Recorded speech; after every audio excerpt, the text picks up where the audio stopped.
And this is the last Sunday of the month of love. Kaya Happy Hearts Day po. Hindi na joke lang po. We praise God po sa araw na ito na tayo po muli ay pinagsama-sama po ng ating Panginoon. And batiin niyo po ang inyong mga katabi. Ayan, batiin niyo po ang mga katabi niyo po. Good morning po! Ayan, good morning at sabihin niyo po, masaya po ako na nakasama ko po kayo. Ayan, and then sabihin niyo rin, masaya ako na katabi kita. Ayan, kung wala kayong katabi, tumabi kayo.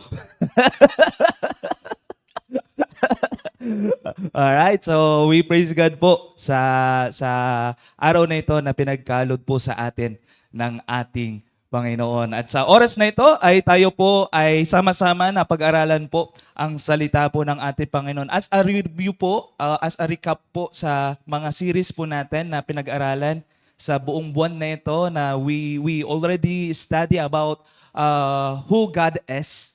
Di ba? Who God is, the source of love. Di ba? Who is God? God is love. That's the meaning. Di ba? Ng meaning ng ano po, ng pag-ibig. When we say pag-ibig sa salita ng ating Panginoon at nawa sa buhay din po natin, lagi dapat nating maalala ang Diyos. Tama? Ang Diyos. He is the source of love. He is the meaning of love. Di ba? And the second one na pag-aralan din po natin, yung the model of love. Di ba? Kanino? Sa ating Panginoong Heso Kristo. Di ba? Ano pong ginawa ng ating Panginoon? Siya po mismo yung pag-ibig na yon, pinakita niya kung ano talaga ang tunay na pag-ibig na ito yung talaga yung imahe ng pag-ibig. Di ba? Kaya meron tayong napag-aralan about dun sa love, yung model ng ating Panginoon. He humbled himself, he emptied himself. Di ba? Kumbaga nagkaroon siya ng masyado siyang mahaba yung kanyang pasensya. Na even doon sa journey niya sa mga disipulo, nakita niya mga disipulo na ito, hindi naman talaga perfect din itong mga disipulo. Nag-follow itong mga disipulo, merong mga tagilid din sa kanila. Tama? Di ba? Pero nandun yung endurance niya, nandun yung patience niya sa mga disipulo niya at patuloy niyang tinuturuan yung kanyang mga disipulo. At patuloy niya ring inaalalayan yung kanyang mga disipulo kahit alam niyang magbe-betray ang isa sa kanila. Right? And then, yung isa pa na napag-aralan natin about kay Jesus Christ, hindi lamang yung nagpakumbaba siya, hindi lamang na naggrabe yung pasensya niya. Di ba? Yung isa naman, yung nakita po natin dyan, yung service niya. Di ba? Hindi siya nagpunta dito, una sa lahat, para mapaglingkuran siya. Nagdito siya para siya ay maglingkod. And the last is what? The sacrifice. Walang sino man ang makakapagsabi, yung pagmamahal ng Panginoon ay napantayan natin. Yung sacrifice niya, mismong buhay niya, ang binigay niya para sa atin. And that is the model of love. Di ba? And then, yung third naman na napag-aralan natin about love is the expression of love. Because of the Lord Jesus Christ, because of yung model ng ating Panginoon, kung paano niya pinakita, pina-experience yung pagmamahal ng ating Panginoon. Di ba? Tayo nagkaroon ng pananampalataya. Di ba? At yung pananampalataya na yun, hindi lamang pananampalataya lamang. Na yung pananampalataya na yun, meron dapat pag-ibig. Kasi kung meron kang pananampalataya, pero walang pag-ibig sa buhay mo, walang pag-ibig sa pananampalataya mo, bali wala po. kahit din sa pag-aaral po natin ng salita ng Panginoon, tama ang ating pinag-aaralan, tama ang ating katuruan. Pero kung wala itong pag-ibig, walang kwenta po ito. Tama po? Walang kwenta po ito. And now, sa pag-aaralan po natin about love, this is the challenge of love. Bakit kaya? Kasi una sa lahat, ito yung ginawa ng ating Panginoon. Ito yung pina-experience sa atin ng ating Panginoon. Ganito tayo minahal ng Panginoon. At bilang isang mananampalataya, bilang kumikilala sa ating Panginoon, ito yung gusto niya na ma-reflect natin. Ito yung gusto niya na maisapamuhay natin bilang mananampalataya, bilang anak niya, bilang tagasunod niya. That I hope and I pray sa pag-aaral po natin, talagang ma-challenge tayo. So this is the challenge of love eh. Yung challenge na yun, talagang subukin talaga tayo. Talagang i-challenge natin yung sarili natin. Talagang i-examine natin yung sarili natin. Talagang tignan natin yung sarili natin. Are we the right track? At yung behavior natin, tama ba talaga? Yung pananampalataya ba natin ay tama ba talaga? Ang pagkakilala ba natin sa ating Panginoon ay tama ba talaga?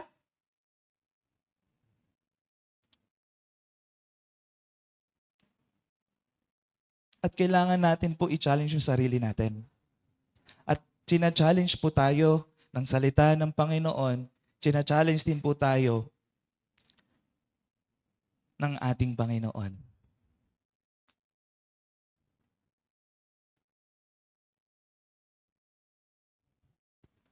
Na meron ba talagang pag-ibig na totoo na sinasapamuhay natin? What I mean is, pag-ibig, meron ba talaga bang Diyos na sinasapamuhay natin?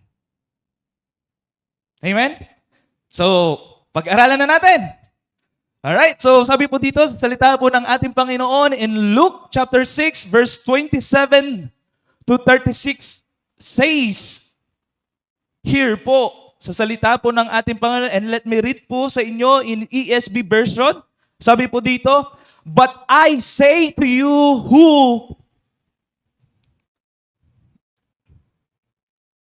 Ayaw. Ayan. Sabi po dito, but I say to you who hear love. Hear, love your enemies. Do good to those who hate you. Bless those who curse you. Pray for those who abuse you. To one who strikes you on the cheek, offer the other also. And from one who takes away your cloak, do not withhold your tunic either. Give to everyone who begs from you, and from one who takes away from goods, do not demand them back. And as you wish that others would do to you, do so to them. If you love those who love you, what benefit is that to you? For even sinners love those who love them. And if you do good to them, those who do good to you, what benefit is that to you? Even sinners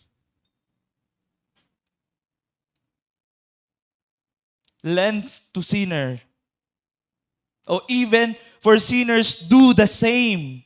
And if you lend to those who from whom you expect to receive, what credits credit is that to you. Even sinner lend to sinners to get back the same amount. But love your enemies and do good and lend, expecting nothing in return. And your reward will be great, and you will be sons of the Most High. For He is kind to the ungrateful and the evil.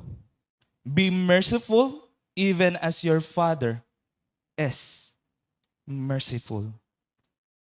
At purihin po ang salita po ng ating Panginoon at tayo po ay manalangin. Ayan, tayo po ay manalangin. Let us pray. Father, salamat po muli sa oras na ito na pinagkalob niyo po sa amin. We thank you, Lord, sa araw na ito na muli po niyo po kaming pinagsama-sama. We thank you, Lord, sa araw na ito na kami po inyong pinagsama-sama na magbigay kapurihan sa inyo. Pinagsasama-sama niyo po kami upang mapag-aralan po ang inyong salita. At masamba po namin kayo sa Espiritu at katotohanan. And we pray, Lord, na sa inyong lingkod na inyong gagamitin, Panginoon, itago niyo po ako sa inyong likuran. Gamitin niyo po ako na maging instrumento niyo, maging boses niyo, na may bahagi po ang inyong salita. At tulungan niyo rin po kami, Panginoon, na sa tulong ng inyong banal na Espiritu, ay maintindihan po namin ito, may isapamuhay po namin ito, at ipakita po namin na kayo nga po ang Diyos ng pag-ibig. Na kayo nga po ang Diyos na sinasampalatayaan po namin. And I hope and I pray that this day that your word will be challenge us.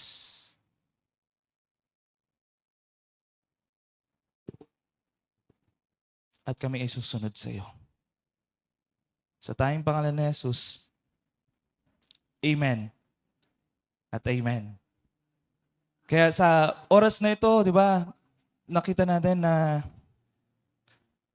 nakita po natin na kumbaga sa mga series po natin about love, kumbaga this is one of my parang sinasabi natin, kahit ako mismo personally na-challenge eh. Kahit ako personally talagang nakukompront eh. Kahit ako talaga sa sarili nakikita ko nare-remind din talaga tayo kung tutuusin na Lord, thank you for your word dahil itong mga salita mo talagang ginagabayan mo ko, talagang kumbaga ginaguard mo rin ako. Talagang inaalalayan mo rin ako. And because of your word, nakita ko talagang napakadakila mo sa buhay namin. Because of your word, because of your life, na pinadarama sa amin, na pinakita sa amin, na lahat ng salita ng Panginoon, lahat ng tinuturo mo sa amin, ay totoo. Dahil ikaw mismo ang gumawa nito. Dahil ikaw mismo, pinakita mo kung paano mamuhay ng tulad nito. Di ba? Ng tulad ng mga pinag-aaralan po natin. Kaya yung mga series, yung mga napag-aralan natin, may turo nga, tama nga ang doktrina, pero kung walang pag-ibig, may pananampalataya nga tayo, pero wala din ang pag-ibig, lahat ng mga bagay na yan, walang kwenta. Kaya, let us challenge ourselves. Let the word of God challenge us. And let us obey. Amen? And let us obey. Kasi kadalasan na ginagawa natin bilang mga tao dito sa mundong ito, kung ang tao ay isang mabait, mabait din tayo sa kanila. Tama po? Kung tao ay mabait, mabait din po tayo sa kanila. Kung tao ay nakikisama sa atin, nakikisama rin tayo sa kanila. And that is the common perspective ng isang tao. Tama? Yan yung common perspective, yan yung common na instinct ng being ng isang tao. But the Word of God is not like that. But the children of God is not like that. Because God is not like that. Amen? Kaya tinuturuan niya tayo na hindi tayo ganon. Because we have God. Because Christ is in us. Because Christ is in us.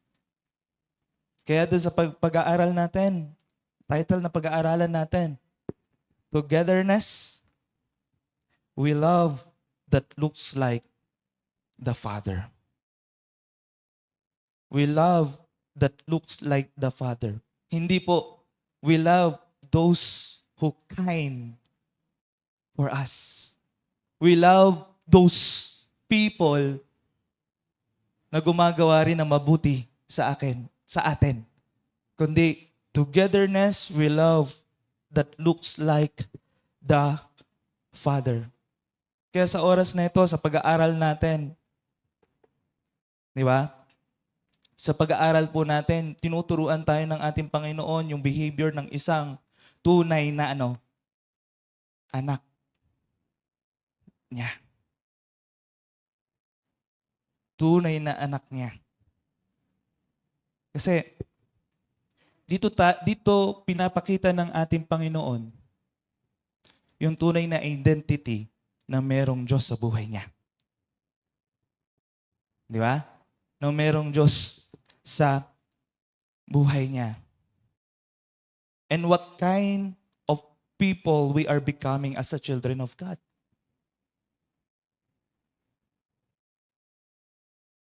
Paano ba natin tinitreat yung kapwa natin? Pagdepende lang.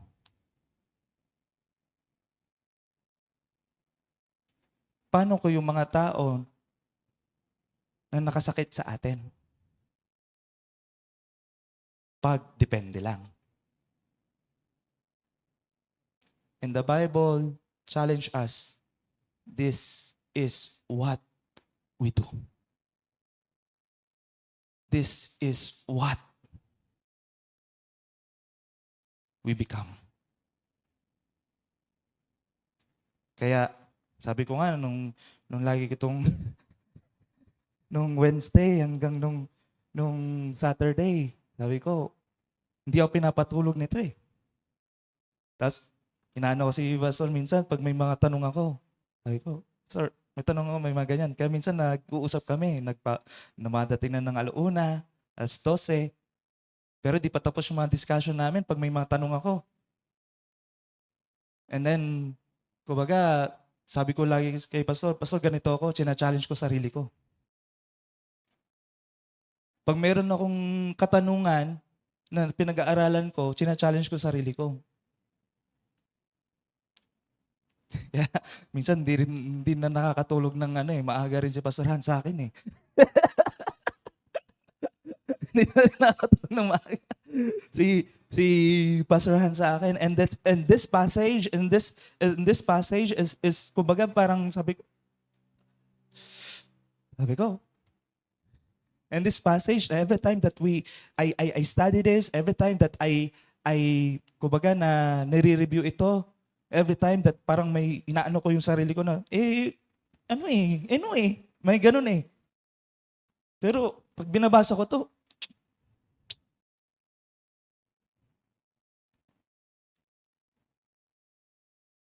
kaya minsan, talagang timely lahat ng mga napag-aaralan natin, personally sa buhay ko, nasabi ko nandyan talaga ang pagkilos ng Panginoon at proteksyonan tayo ng Panginoon. Kaya, ilang beses natin na mababanggit itong mga words na ito. Kasi pinilit ko na maging parang, ano siya eh, kumbaga parang alliterate siya. Kaya pagpasensya nyo na, ha? Okay, maging alliterate siya. Di ba? Yung dalawang word na kumbaga, dito nakabase yung pag-aaralan po natin. Na, kumbaga, because yung kingdom love na ituturo sa atin ng ating Panginoon is not based on reciprocity. Reciprocity. But it is based on resemblance. Yan. Kasi inaterate ko po kaya parang bago. Di ba? Anong meaning nito? Di ba? Ang reciprocity, ang meaning po niyan, kumbaga, I treat you based on your actions. Di ba? Yan po ang meaning niyan. Ang resemblance says, I treat you based on the Father's character. Okay? So, please take note po yung bagay na yun kasi ilang beses po natin na mababanggit po yung word na yun. Okay? Kaya meron tayong 3 na mapag-aaralan po sa salita po ng ating Panginoon na ating nabasa at sa oras din po na ito ay nawa talagang i-challenge tayo ng ating Panginoon at yung response natin is not mag-reason out sa Kanya, kundi ang response natin is what? Mag-obey talaga sa Kanya. Di ba? At talagang mag-obey talaga po sa ating Panginoon. So the first one na mapag-aaralan natin, na makikita po natin in verses 27 to 31, says here, "But I say to you who hear, love your enemies, do good to those who hate you, bless those who curse you, pray for those who abuse you. To one who strikes you on the cheek, offer the other also. And from the one who takes away your cloth, do not withhold your tunic either.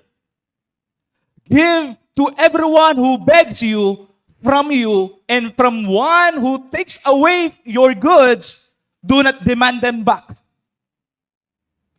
And as you wish that others would do to you, do so to them." Na una mapag-aaralan natin, this is the radical love. Hindi po ito reckless love. Malaki ang pinagkaiba ng radical love ng reckless love. Meron ngang isang kanta, di ba? Ng isang Christian song, kung isa-search nyo, napakaganda ng dynamic, napakaganda ng lyrics ng kanta, pero merong isang word na hindi po natin kung tutuusin, kung hindi tayo aware sa bagay na yun, merong isang word na hindi dapat. Kasi yung kantang yun is what? Reckless love. Bakit sabi ko po na hindi siya dapat? Kasi hindi po malaki ang pinagkaiba ng radical love na mapag-aaralan natin sa reckless love. Ang radical love, ito po yung ina-apply ng ating Panginoon sa atin, na yung pagmamahal sa atin ng ating Panginoon is what? Kumbaga, hindi kanya papatulan eh. Ipapadama niya yung pag-ibig niya. Tama po? And that is the radical love. The reckless love is that hindi siya nag-iisip na minamahal ka. O kaya naman, basta-basta na lang yung kanyang pagmamahal. Hindi po ganon. Di ba? Kaya nga sa mga driving, di ba? Di ba may violation? Reckless driver. Kasi, yung mga reckless driver, ang nangyayari kung bakit sila ay nakakasuhan ng ganon is because impulsive yung kanilang attitude. May sumingit. Tapos na-disgrasya. Reckless. Tama po? Kumbaga, bigla-bigla na lang na ganon yung kanyang ginagawa. At hindi nag-iisip. Kaya po, magkaiba po. Yung radical love, magkaiba po yung reckless love. Kaya nga doon sa isang kanta na yun, sinabi ko doon sa isang worship leader doon. Sabi ko, bro, ang ganda ng kanta mo. Bro, ang ganda ng pagkakanta, napakaganda. Very, parang, sabi ko nga po, worshiper ka nga. Pero may concern lang ako. Yung isang kinanta mo, hindi ko matanggap. Yung reckless love. Kahit i-justify mo yan, yung word na yan, hindi yan katanggap-tanggap. At hindi yan magagamit as a positive connotation. That is negative.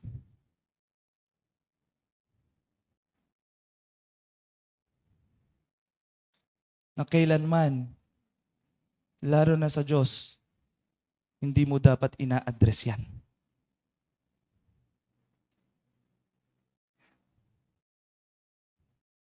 Nung nalaman niya gano'n, sinabi ko sa kanya, kasi team song nila eh. Team song nila, conference yun, team song nila. Kasi close ko naman, kaya nasabihan ko. Di ba? Hindi ko naman pinablik din naman. Kumbaga, may sabon, may banlaw. Di ba? May sabon, may banlaw din. And then, sabi ko, hindi yan. Pero nung nalaman niya, binasa niya talaga. Simula nung conference, hindi na nila pinakanta na yun. And then nung after ng conference, na-appreciate niya.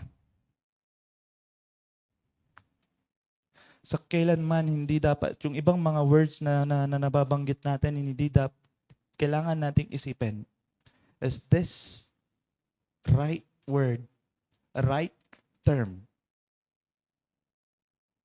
Lalo na kung ina-address mo ang Diyos.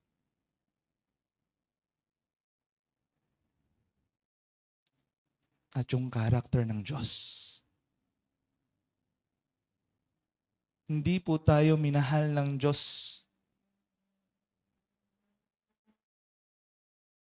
ng ganun paraan. Minahal tayo ng Diyos dahil ganun siya. At yun yung likas niya.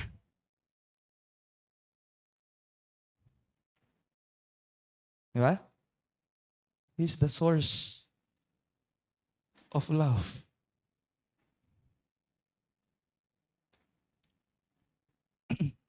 Kaya, the radical love, sabi nga po dito, sinabi niya, there is a tree. Kumbaga, kung makikita po natin dyan, 4 na imperatives na sinabi niya dito. Ano po yun? Una, love your enemies. Pangalawa, do good to those who hate you. Bless those who curse you. Pray for those who abuse you. And there are 4 imperatives. There are 4 imperatives na dinidiin dito ng ating Panginoon, ng salita ng ating Panginoon, that yung great commandment ng ating Panginoon, yung sinasabi niya na you love your neighbor as yourself, at yung sinasabi niya, yung model niya, yung pinakita niya is not like that, but yung sinasabi niya is that love one another as I have loved you. And this is yung tinuturo ng ating Panginoon. Yung pag-ibig ng ating Panginoon, yung pagtrato ng ating Panginoon sa atin. At yung gusto niya na dapat nating isapamuhay, na dapat nating ipakita dahil ganito yung ginawa niya sa atin.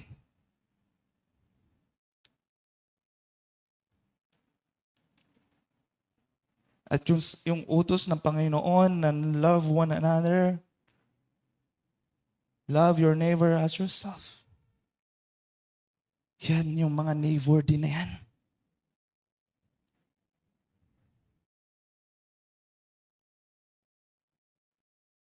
At tinuturuan tayo ng Panginoon, pinuproteksyonan tayo ng ating Panginoon.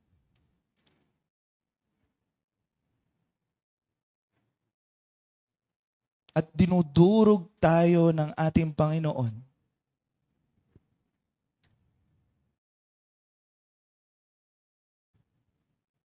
para maituro, ito yung kalooban ko para sa iyo.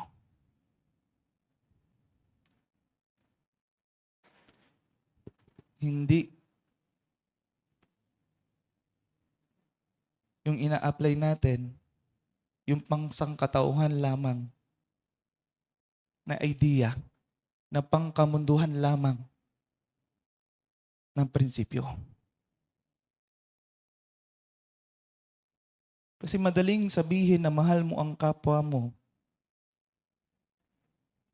pag sila ay mahal din tayo. Madaling sabihin na mahal mo ang kapwa mo pag sila ay mabait din sa atin. Madaling sabihin ang kapwa mo pag kaibigan mo sila. Madaling sabihin ang kapwa mo pagka mag-anak mo sila. Madaling sabihin ang kapwa mo kapag kapamilya mo sila. Pero mahirap sabihin ang kapwa mo pagkaaway mo sila. Mahirap sabihin ang kapwa mo pag sinasaktan ka. Mahirap sabihin ang kapwa mo na dinidegrade ka. Mahirap sa kapwa mo na inaabuso ka.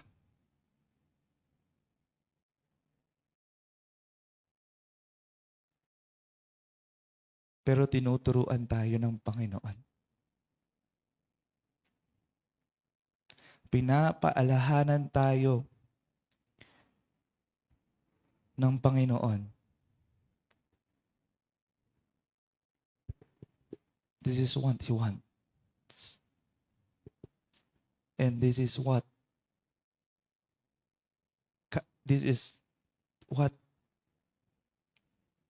ng gusto at identity ng isang tunay na anak at tagasunod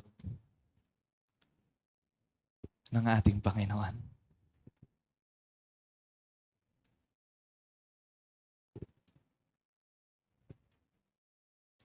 Kaya nga sabi niya dito, ito yung mga illustration niya eh. Di ba? Kaya dinilaw ko. Di ba? Ito yung mga illustration niya. Paano mo masasabi na love your neighbor? Paano mo masasabi na do good to those who hate you? Paano mo masasabi na bless those who curse you? Paano mo masasabi na, kumbaga, pray for those who abuse you? Sinabi niya dito, yung mga illustration, to one who strikes you on the cheek, offer all others also. Ang hirap, no? Kumbaga, parang sinampal ka na nga, ay, ito pa.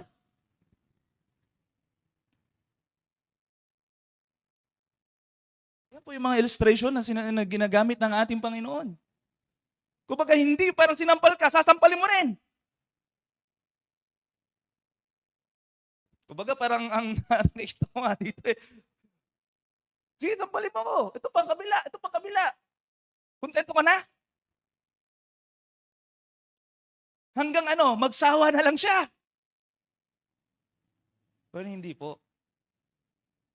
Ang tinuturo ng ating Panginoon dito, kumbaga ginaguard niya yung sarili natin.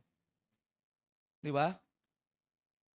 Kung meron na nakit sa atin, hindi mo dapat gawin na saktan din sila.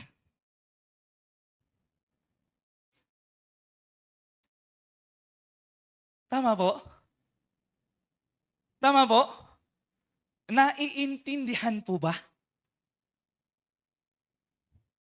Ano pa? Hindi lamang po doon. Sabi niya, and from one who takes away your cloth, do not withhold your tunic either. Na kumbaga, yung suot mo na ano, kinukuha nila, then, huwag mo bigyan. Sige, kunin mo. Ano pa? Give to everyone who begs from you, and from from one who takes away from your goods, do not demand them back. And as you wish that others would do to you, do so to them. Na doon, sa pangatlo na illustration doon, parang sinasabi doon, humingi sila, o meron pa nga ibang translation, ibang explanation doon is what? Kumbaga parang ninakawan ka na nga, pero sasabihin mo, ibalik mo.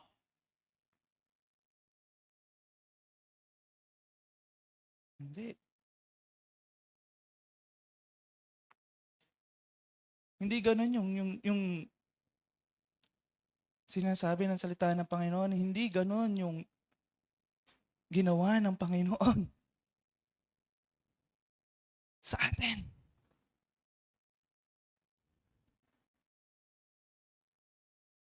Kaya sinabi niya, this is my love. This is my challenge.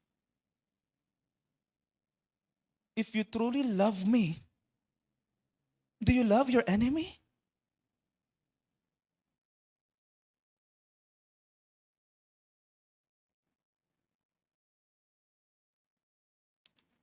If you truly love God, if you truly love Jesus Christ in our hearts, do you bless them?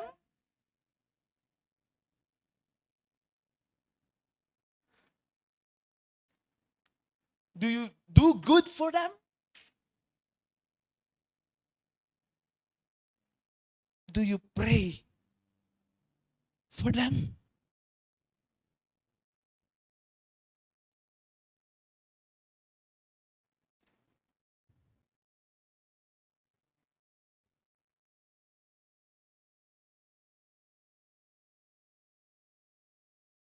Yan ang sabi niya doon sa last phrase na yan.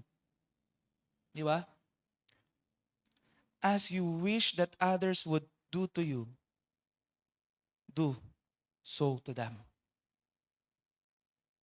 Kasi kung papatulan din natin yung gusto ng ginawa nila, wala po talagang mangyayari.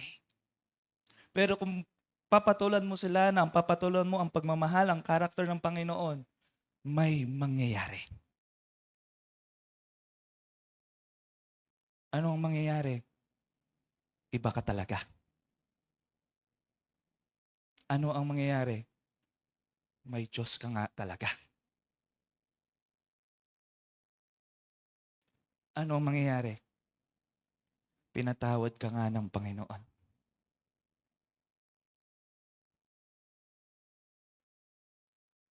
Ano ang mangyayari?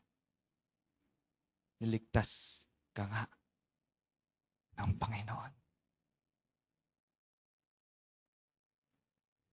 Kasi iba yung tinuturo sa atin ng Panginoon.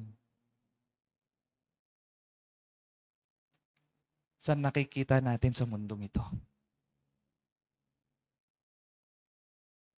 Saan nakikita natin sa mundong ito? Kaya nga sabi nga sa Romans, di ba? Romans 12:21. Do not be overcome by evil, but overcome evil with good.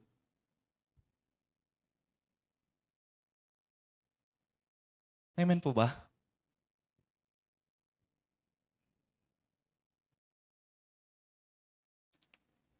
Ano pa?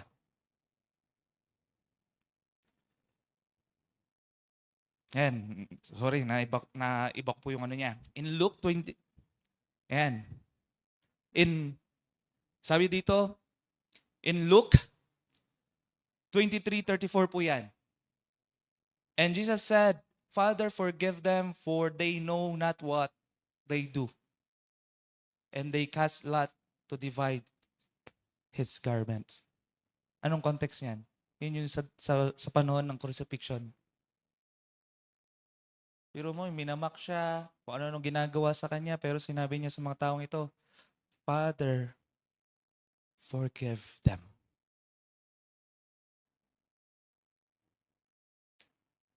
Eh kung pinatulan niyo yung isang magnanakaw doon, kung talagang anak ka ba talaga ng hari, kung ikaw ba talaga ang hari? Hindi eh. Sinabi niya, Father, forgive them. Hindi niya pinatulan. Kaya, kingdom love move first.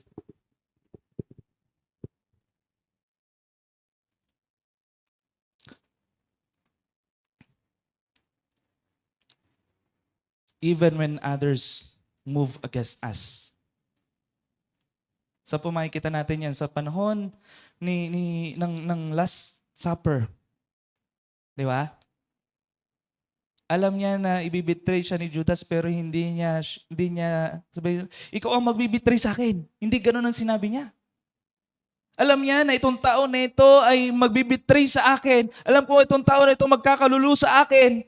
Pero nung ginawa niya, kasama niya na kumain, hinugasan pa niya ang paanan niya. And that is the example of love.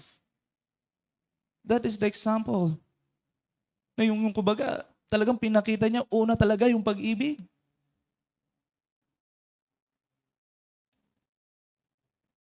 Na even though alam niya na mangyayari sa kanya, alam niya na gagawin na itong tao na ito, pero pinakita niya pa rin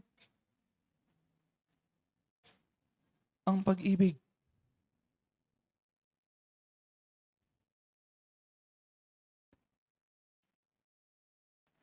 Kahit alam niya na i-crucified siya, kahit i-crucified niya dahil ang crucifixion, ang purpose ng crucifixion ng kanya pagpako sa krus ng Kalbaryo is what? Mabayaran ang mga kasalanan natin, ang lahat ng mga kasalanan natin. Pero kahit alam niya na marami ang mag-neglect sa kanya, namatay pa rin siya sa atin. Kahit alam niya na i-neglect siya ng sarili ng bayan, sumunod pa rin siya sa kalooban ng Ama.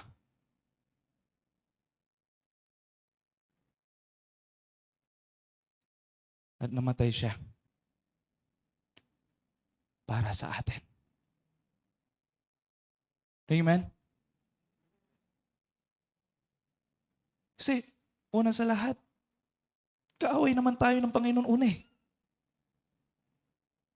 Hindi tayo bilong sa Kanya. Lahat tayo mapupunta sa impyerno. That is our original predestination. Lahat tayo mapupunta sa impyerno. At kaaway tayo ng ating Panginoon. Sabi ko nga, yung mga double-double dyan. Ang tunay na predestination, lahat tayo mapupunta sa impyerno. Hindi yung may pinili yung Panginoon, may pinili rin mapunta sa impyerno. Lahat tayo mapupunta sa impyerno. Pero dahil sa pag-ibig ng Diyos, dahil sa kanyang nature,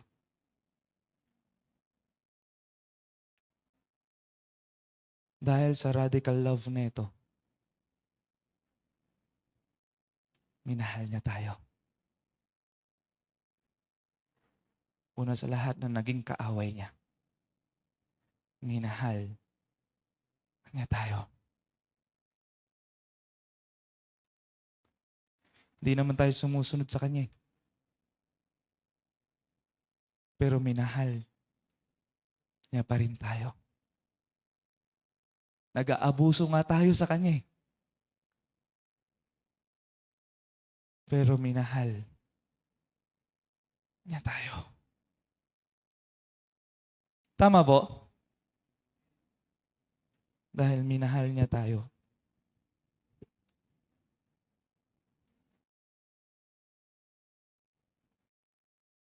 Kaya sabi niya, di ba? Mahalin mo ang kapwa mo. Mahalin mo ang kaaway mo. I-bless, gumawa ka ng mabuti sa hindi gumagawa ng mabuti sa iyo.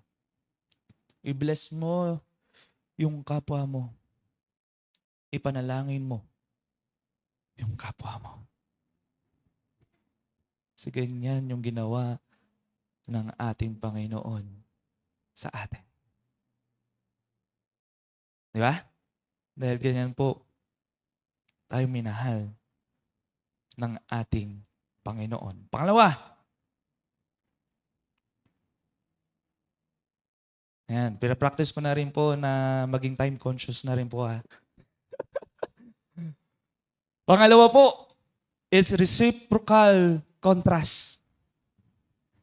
After niya sinabi na yung 4 na imperatives at yung 3 illustrations, di ba? And then sinabi niya, mas lalo niyang pinaliwanag yung ganitong common idea. At pinaliwanag niya rin, kahit nga sila, ginagawa rin nila ito. Ano ang pinagkaiba nila kung pati sila ginagawa rin ito? Tama? Basahin po natin. If you love those who love you, what benefit is that to you?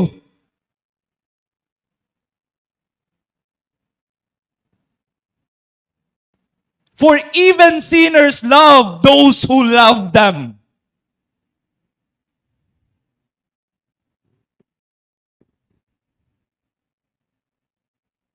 Walang pinagkaiba.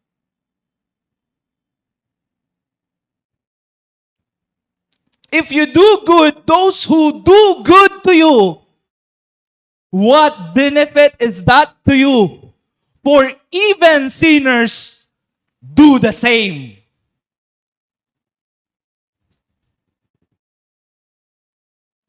Walang pinagkaiba.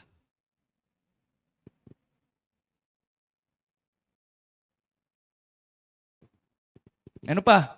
If you lend those from whom you expect to receive, what credit is that to you? Even sinners lend to sinners to get back the same amount. Wala rin pong pinagkaiba. Mas lumala pa nga eh. Tama? Binigyan mo ng interes.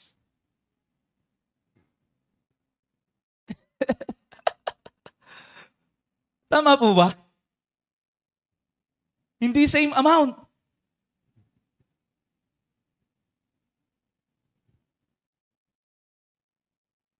Binigyan pa ng interes ng mundong ito.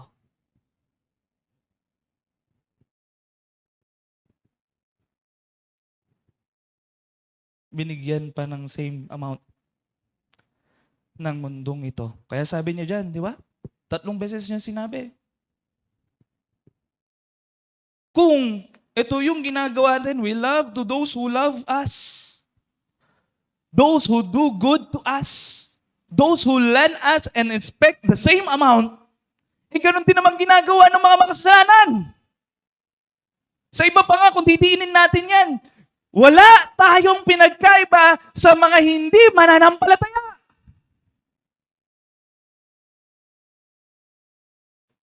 Sa hindi pa nakakaranas ng pagmamahal ng Panginoon.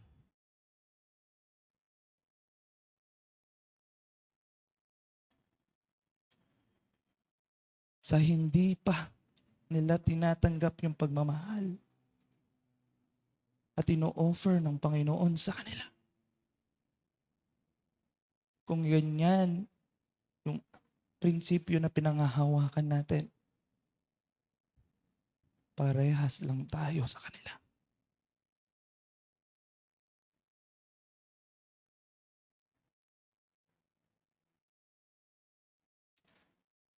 Parehas lang ang pinangahawakan natin sa kanila. Parehas lang ang prinsipyo ng mundo sa prinsipyo na pinangahawakan natin. pag ganito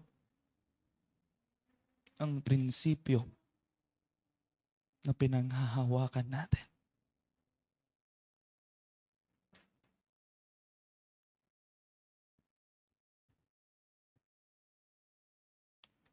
And that is the big questions. Do we really know God is?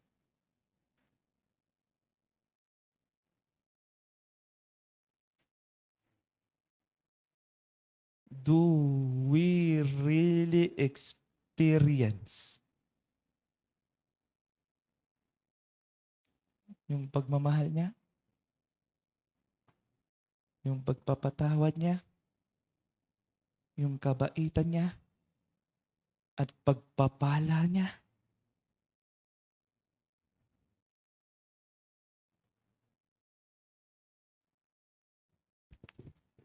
Kung wala tayong pinagkaiba sa kanila,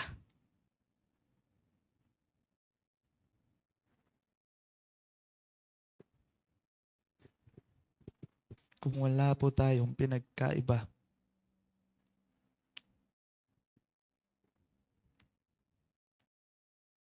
sa kanila. Yan sabi nga ng Panginoon. Diba? But God showed His love for us in that while we were still sinners.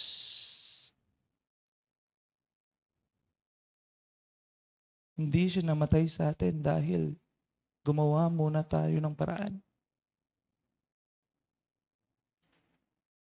Kumilala muna tayo sa Kanya, hindi. Namatay siya sa atin.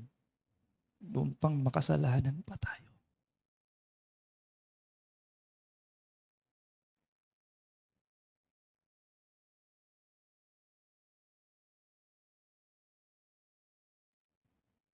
Christ died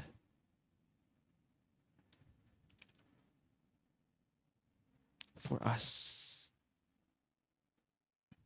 Kaya, pag ganon ang prinsipyo natin, na gumagawa lang tayo ng mabuti dahil ginagawan tayo ng kabutihan din ng kapwa natin.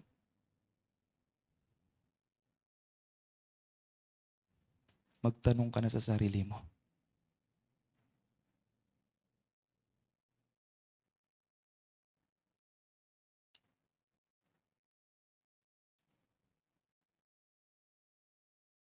I-challenge mo yung sarili mo.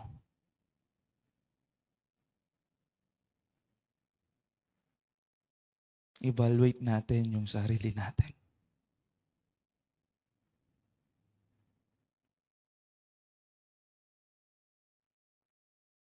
Talaga bang na-encounter ba talaga natin ang ating Panginoon sa buhay natin?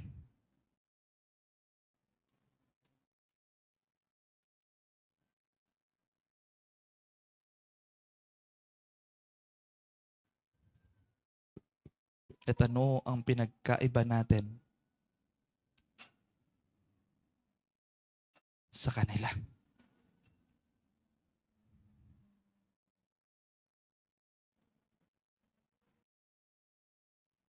Pag ganito ang ginagawa natin. Wala. Wala.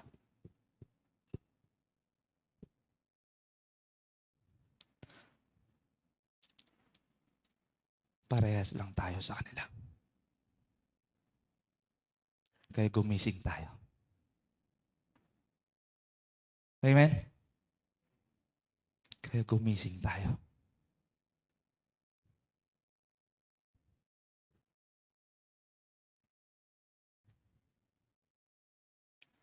If we want to be the church belong to Christ,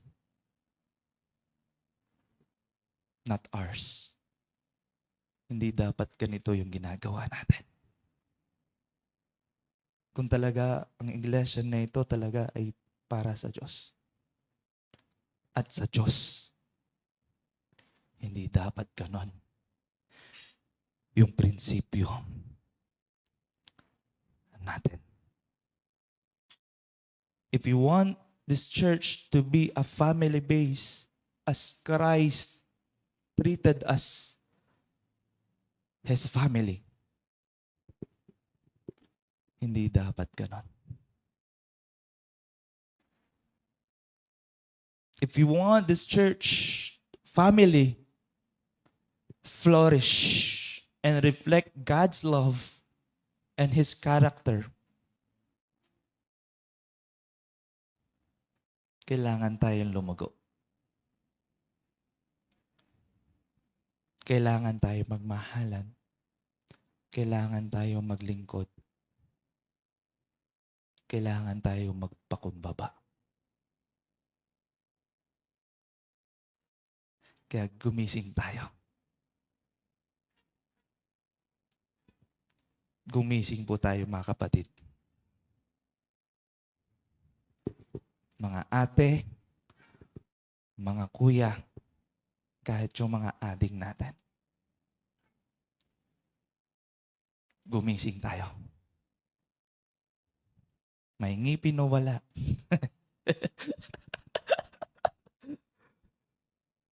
Kalbo ka man o may buhok. Gumising po tayo. Amen? Gumising po tayo. Kaya sabi nga po, kindle love gives freely, even when nothing returns to us. Di ba? Ang Panginoon, ibibetray na siya. Ang Panginoon, alam niya na inineglect siya ng bayan niya, pero namatay pa rin siya. Inoffer niya pa rin yung kaligtasan. Namatay siya para sa atin. Actually, hindi siya nag-expect eh. Alam niya na nga ang mangyayari. Pero pinakita niya kung sino ang Diyos. Pinakita niya ang tunay na meaning ng pag-ibig. At pinakita niya ito at pinadala niya ito sa bawat isa sa atin. Amen? Ang bawat isa sa atin. Ayan, kasi may mga timer na ako eh. Nag-i-improve na po ako. Okay? Hindi na po ako magpa-public confession na sa inyo, ha? Alright! Pangatlo po, hindi lamang po, kumbaga nakita po natin yung radical love, hindi lang po na pinag-aralan po natin yung patungkol sa parang yung common principle po ng love, yung contrast po ng love na ito na tinuturo sa atin ng Panginoon na tayo po ay ginigising ng ating Panginoon, kundi pinapakita rin ang salita din ng ating Panginoon na dapat ito yung i-reflect natin. Ipakita natin sa kapwa po natin. Kaya sabi niya yan, but love your enemies, do good, lend, expecting nothing in return, and reward will be great, and you will be sons of the Most High. For He is kind to the ungrateful, ano ba? And the evil. Be merciful even as your Father is merciful. Kaya pangatlo po na challenge tayo ng ating Panginoon, na ginigising tayo ng ating Panginoon. Sana mag-reflect sa atin ang pag-ibig ng Diyos na hindi lamang sa tao na gumagawa ng kabutihan, hindi lamang sa kaibigan natin, hindi lamang sa mga kamag-anak natin at sa pamilya natin, hindi lamang sa community natin, kundi pati rin sa mga umaaway sa atin. Amen?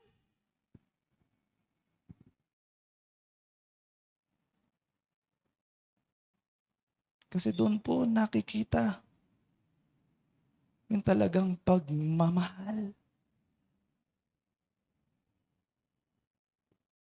Doon pinakita ng Diyos kung sino siya sa mundong ito, sa atin. Sabi niya, love your enemies and do good, lend and expecting nothing in return. And your reward will be great, and you will be sons of the Most High. Kumbaga, pinapakita dito ng ating Panginoon, if you reflect this one, talagang pinapatunayan mo talaga na ikaw talaga ay ano? Anak niya. Anak niya na niligtas niya, anak niya na pinatawad niya, anak niya na inadapt niya. Kasi we are adopted child of God. Sabi ko nga sa kanya, kay Pastor Hans, lagi ko inaano eh, are we truly belong to the Abraham seed?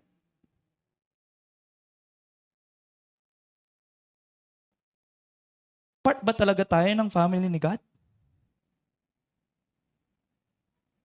Kasi ang salita ng Panginoon, sinabi niya, once na sinabi niya, we are adopted child of God.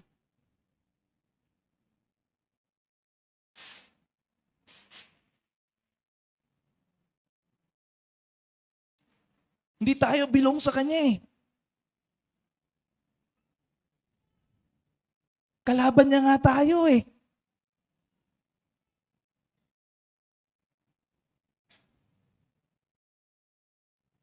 Lahat nga tayo ay mapupunta sa impyerno eh.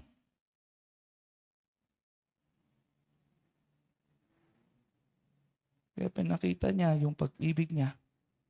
Pinakita niya yung awa niya. Pinakita niya yung grasya niya. At siya ang gumawa ng paraan para maging kapamilya niya. Amen? Naiintindihan po ba?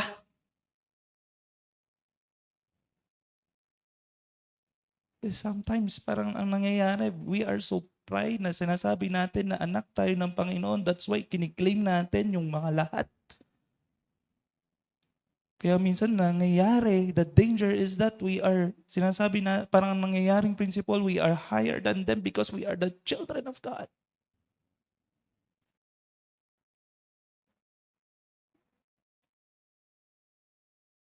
Nagiging prideful tayo, nagiging judgmental tayo, nagiging nawawala yung pagpapakumbaba.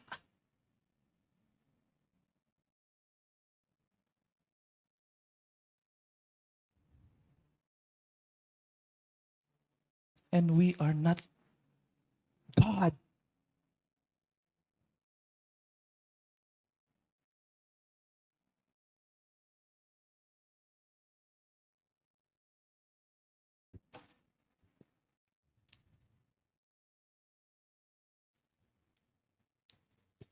Kaya, I hope and I pray, even myself,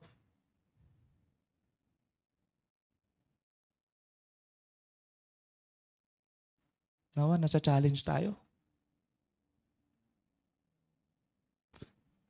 Nawa, makita sa atin itong pagmamahal na ito. Amen? Amen po ba? Dahil tayo ay kapamilya niya. Dahil tayo ay pinatawad ng ating Diyos. Amen? Amen po ba? Na tayo ay pinatawad ng ating Panginoon. Sabi nga po, Ephesians, ayaw mo na eh.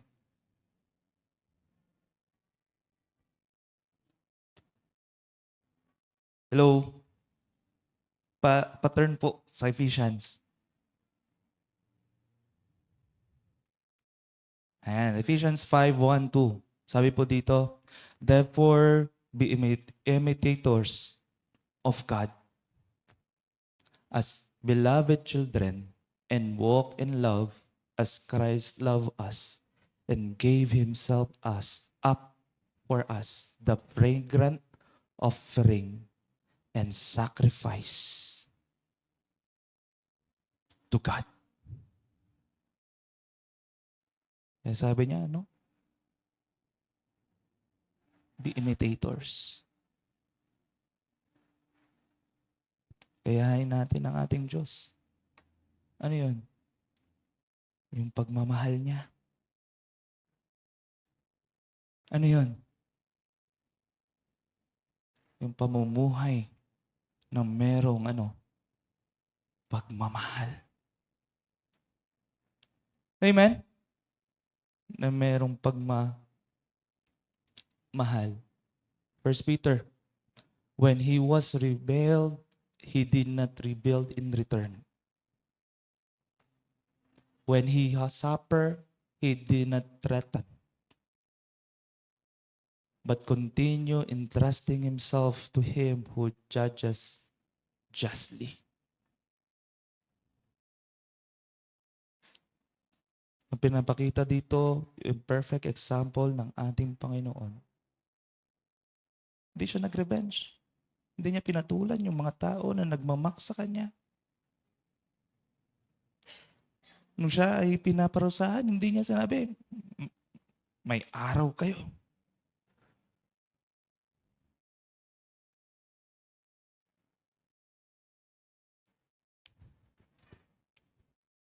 At nagpatuloy siya at sumunod siya. At namatay siya. Para tubusin yung ating mga kasalanan.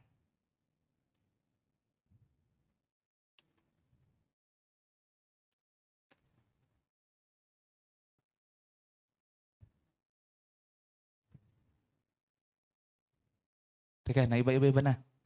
Wait lang, nasobrahan yung pindot ko.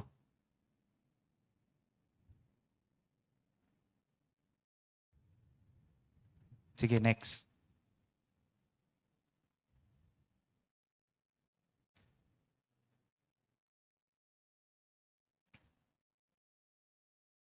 Kingdom love shows mercy. Even others show hostility. Di ba? Ang Panginoon, pinakita niya pa rin yung pagmamahal niya, even hindi ganun ang pinapakita ng mundong ito. Pinakita niya yung pagmamahal niya kahit siya ay, yun nga po, ipagkalululo, kahit siya i-reject, ay pinakita niya pa rin. Namatay siya sa atin kahit tayo ay nagkakasala. At ganyan po, nahawa ang mapanghawakan po natin.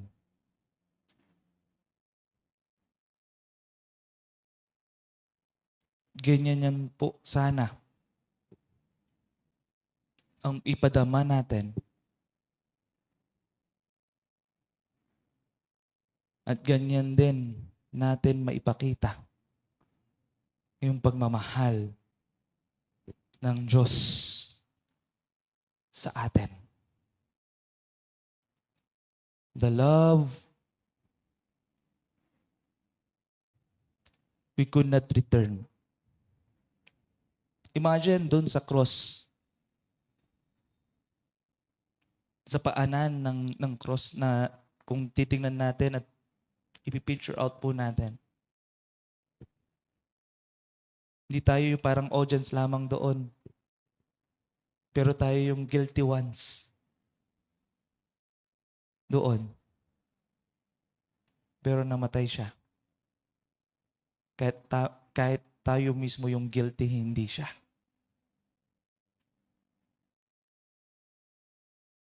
Na kahit tayo ay kaaway niya, minahal niya po tayo.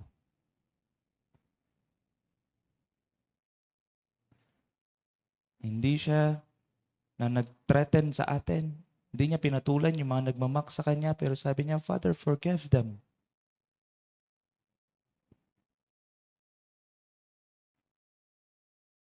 Kumbaga kahit sa cross, hindi lang napako yung isang kamay niya, dalawang kamay niya, napako. Hindi lang ako niya, pati paanan niya. Binigay niya lahat.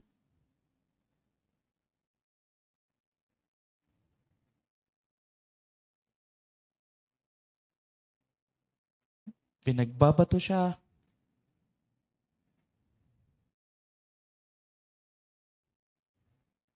Pero tuloy pa rin siya doon sa krus ng Kalbaryo. Pinapahirapan siya. Pero tuloy pa rin siya doon sa krus ng Kalbaryo.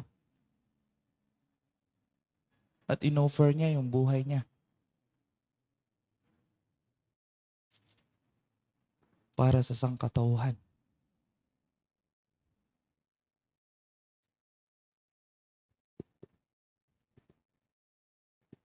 Kaya sana sa buhay po natin bilang isang mananampalataya,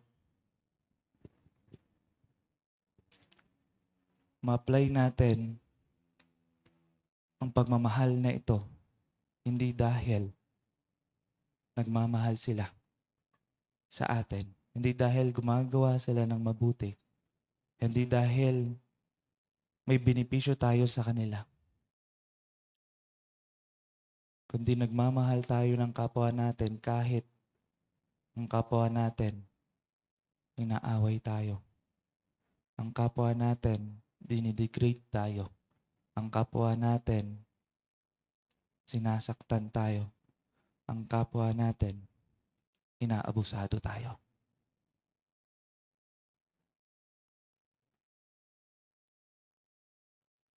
Sabihin mo na kung martir.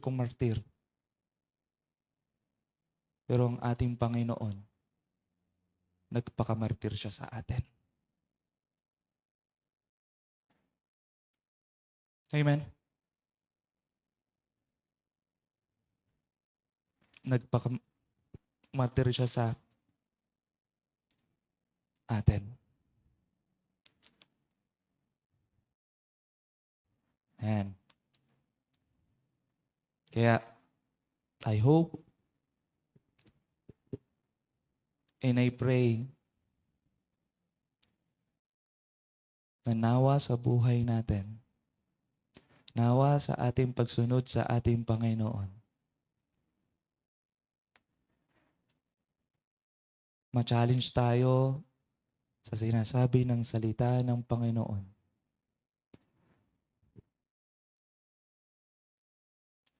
Na tayo ay susunod sa pag-ibig ng ating Diyos. Na mahalin natin ang mga kaaway natin. Gumawa tayo ng mabuti sa mga nananakit sa atin. Pagpalain natin yung mga taong nagku-curse sa atin. At ipanalangin natin yung mga taong nag-aabusado sa atin. Diba nga? At ibigay natin ito lahat sa Panginoon. Amen? Ibigay natin ito lahat sa Panginoon. Kaya may 3 tayong discussion questions. Ayan, 11:30. Alright. Una po, who in my life do I struggle to love? How is God calling me to move first? Pangalawa, where am I withholding mercy because I feel someone doesn't deserve it?